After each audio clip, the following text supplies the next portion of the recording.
Hello, it's EJ here. I have noticed we've been talking a bit about auction recently, and I've noticed a few people saying they're not familiar with how auction works on the Terra Mystica Tuesday League Discord server.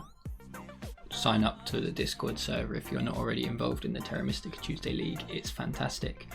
But I thought I'd do something where I just explain as briefly as possible without much preparation how auction works in Terra Mystica, specifically on the board game arena adaptation, implementation.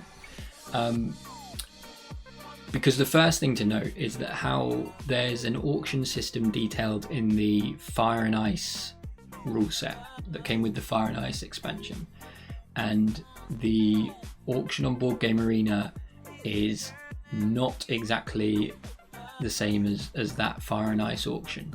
So kind of ignore, if you've read those rules, ignore what you've seen there. I'm not sure of the exact history, but I think a friend of the community, James Wolfpacker, developed the Board Game Arena auction system, and it's a great system, but it is slightly daunting at first when you first try it. But once you've done it once, twice, totally fine. You'll be flying. But hey, if you want a little bit of help, I'm here to show you.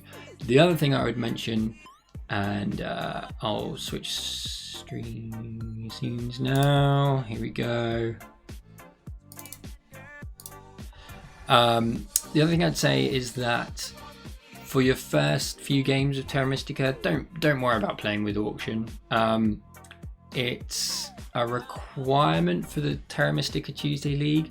Honestly, if you're a division of kind of relative newbies and you all decide that you'd rather not play with auction, we're fine with that. If you all agree and you'd prefer to just not play with auction, don't worry about it. At the same time, once you start moving up the divisions and playing more competitively, auction's going to be involved. But for beginner players, you might want to play the introductory game, or where it says faction selected by auction as you're setting the games up, adjusted VPs. I can't remember what it's called, but factions with adjusted VPs is the option to go for. And that just balances based on some sort of rough balancing, that balances the factions. I've got a hot seat game set up here, which I'm going to jump into now, and we can just use it to have a look at how the auction works. Okay, so this is what it will look like when the game starts. It's randomly put the players in order, so EJ was first on the list, but Lizzie is the first player to pick a faction, and she will have a choice of every faction. So she is going to put the faction that will be in seat 1 in the player order, right? And so what you're going to do is when you load the game up, you're going to have a think about what faction looks good. I'm not going to go into any of the strategy, but you think about what faction looks good. Sorry about this, you are connected again. And pick a faction. So looking at the pass tiles, and Lizzie thinks that this is a good game for the mermaids, say, and she will pick the mermaids. They go into seat 1, and now it's Ghostly's turn. He can now pick from any faction other than the mermaids, and he might say it's time for the Darklings. So he throws the Darklings into the thing, and the important thing to note here is that it matters not at all who put which faction in. That doesn't affect anything in future, so you're kind of free to put in whatever you want. The beauty of auction is that it allows you to put in some of the weaker factions that wouldn't normally get played.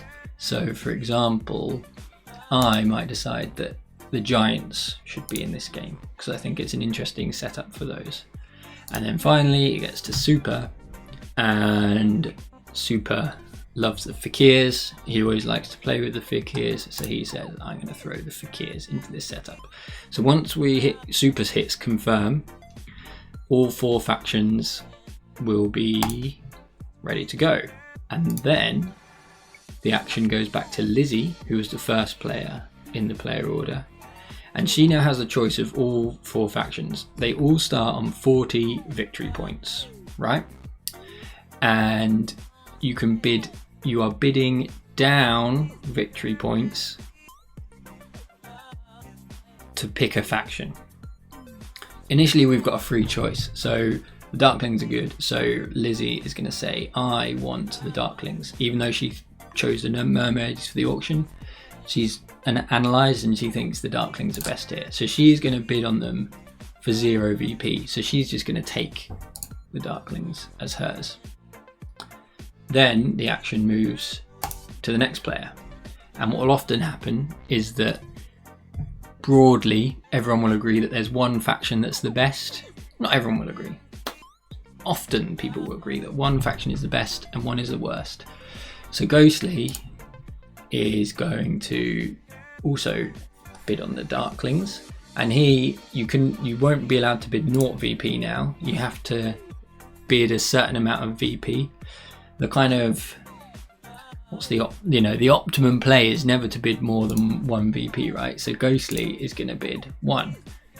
And now the situation is that Lizzie no longer has a faction because she's lost the Darklings, and Ghostly has the Darklings on 39 VP. So if the game started now, his piece, if you think of the real board, his little score marker would start on the 39 point marker.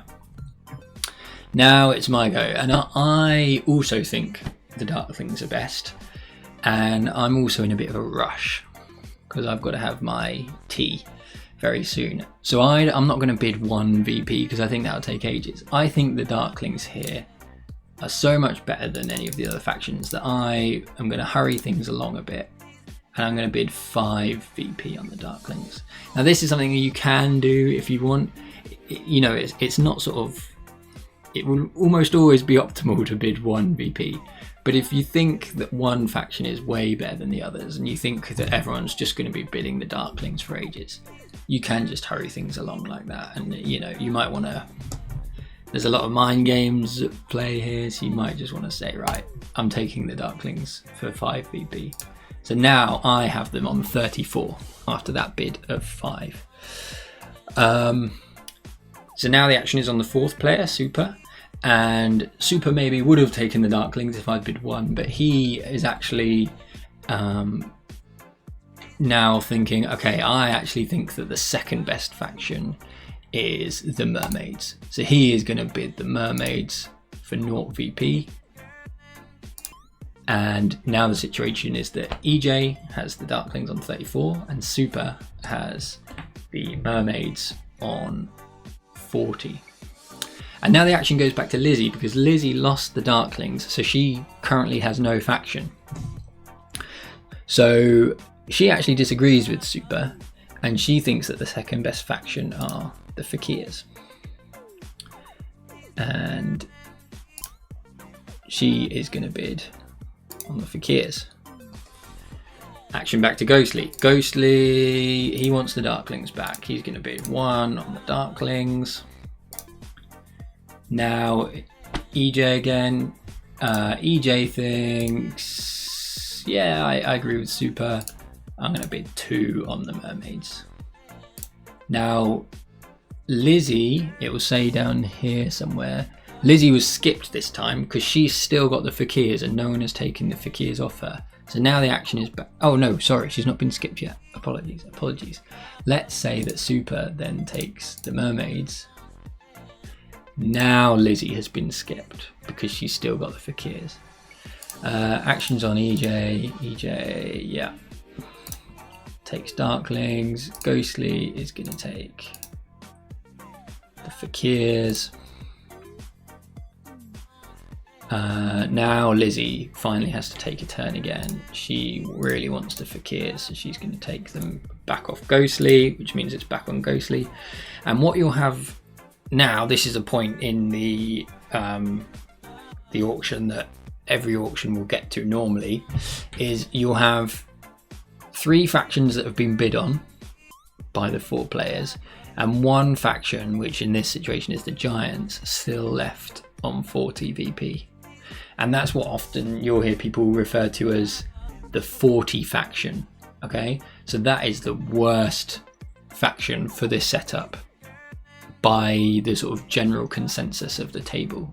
And so if you hear people talk about the 40 faction, or previously when the bidding started on 30, you would hear people talk about the 30 faction. That's what that refers to. So here the preferred faction are the Darklings, and the 40 faction, or what we all think is the worst faction, is the Giants. Ghostly is going to bid the Mermaids. And then there'll come a time where some brave player thinks, okay, I'm ready. I think I don't want to bid anymore on any of these factions. And I'm going to take the 40 faction and start the game. And in this case, it's going to be that brave soul, Super Johnny. And he is going to say, I bid 0 VP on the Giants. I'm going to take the Giants at 40. And what will happen when I click confirm here is that will commence the actual game start in the game. Now, player order is important here. So the order that the factions were thrown into the auction is the same as the player order. So if you're unfamiliar, there's a bit of a snake draft in Terra Mystica, right? So what will happen is, and honestly off the top of my head, I can't perfectly remember it, but first we go into dwelling placements, and the dwelling placements will go Mermaids, Darklings, Giants, Fakirs, Giants, Darklings, Mermaids, in that snake way that we place dwellings.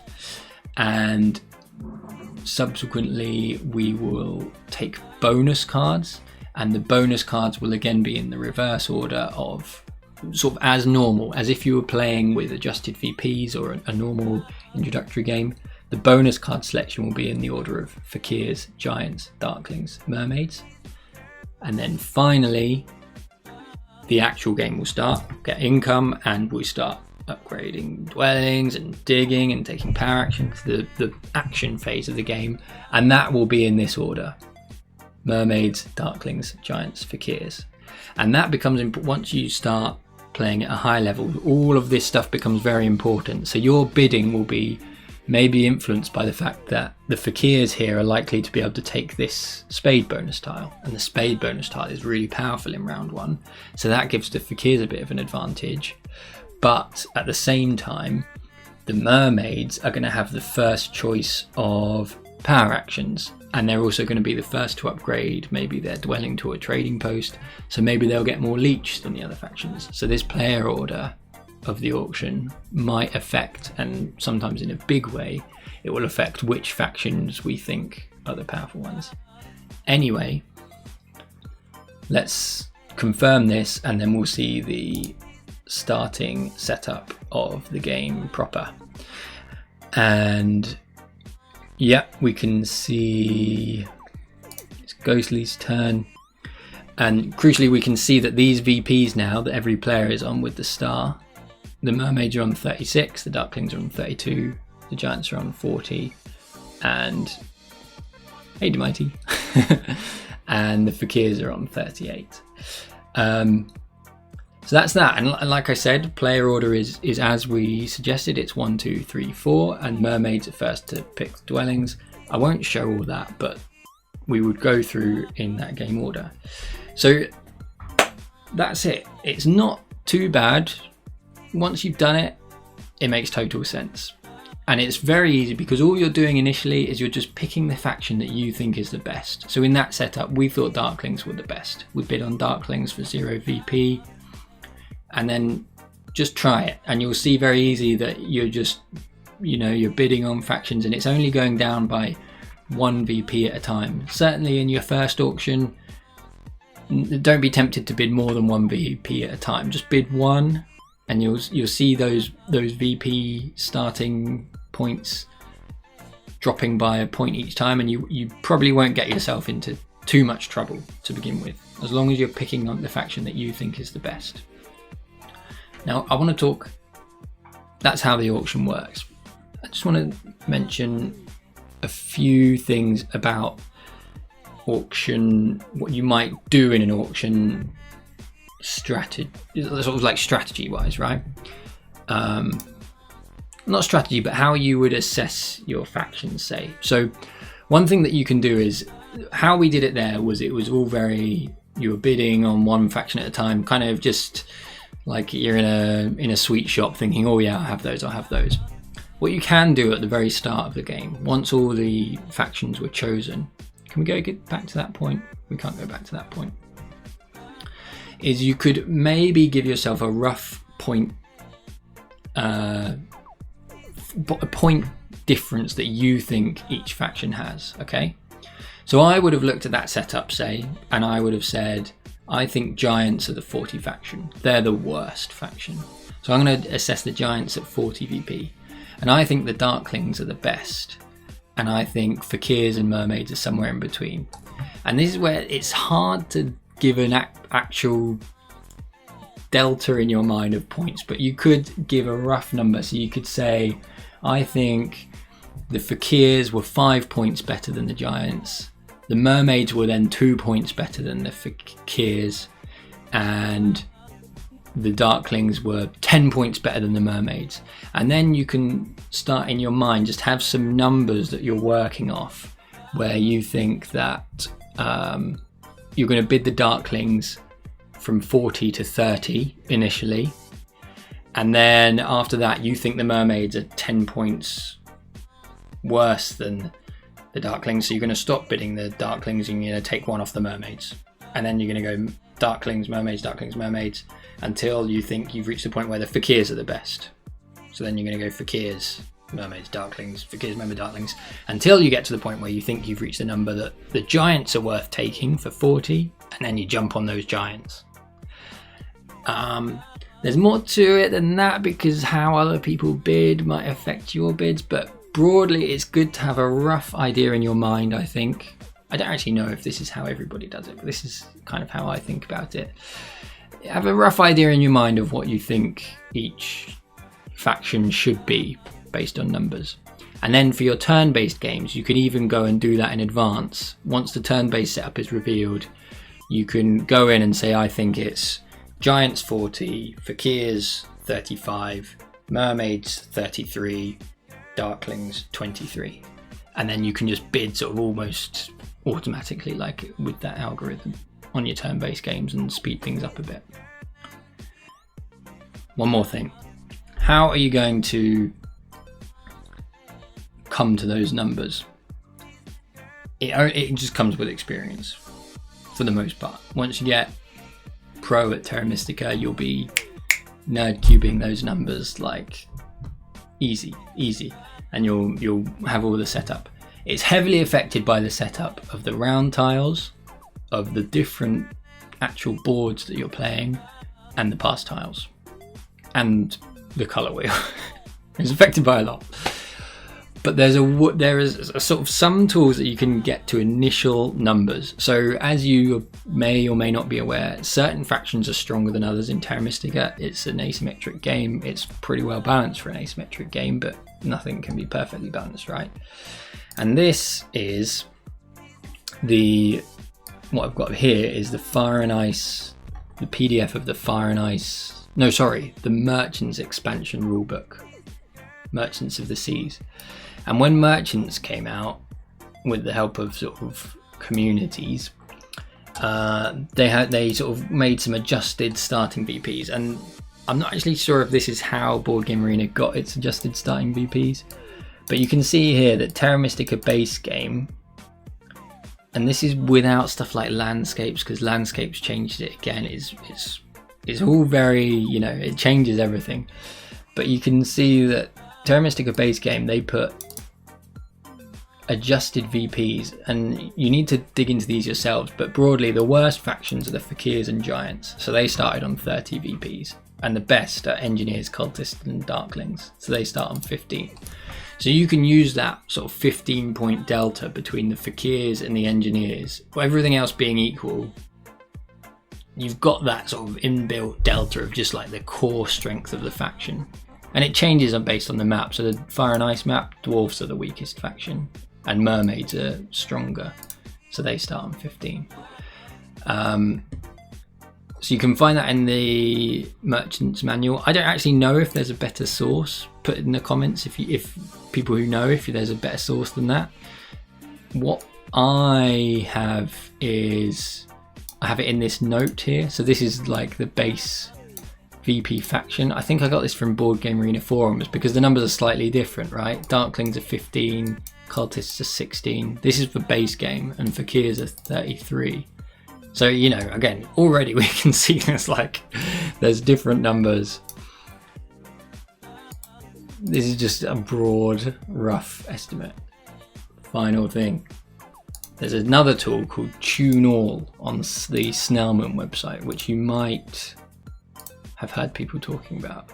You can't actually find it from the Snellman homepage, so I should have it saved as a favorite. I don't use it that much, but if you Google Tune All Snellman, and then go to something like this thread, and then here. This is the Tune All thing. I won't go into any detail about like how to use this, but broadly you can put in, it can give you a bit more of a sort of fine-grained thing based on the actual setup you're talking about. And you can sort of put factions in, and don't think I'm even using it here, but it can give you a bit more of a detailed VP tool for starting VPs, all else being equal. Okay, that's how you use the auction system on Board Game Arena. I hope this was maybe helpful, but again, like I said, just give it a go, try it. You'll be getting used to it and working with it in no time. Maybe this was a little bit useful. Hopefully, yes. Cheers.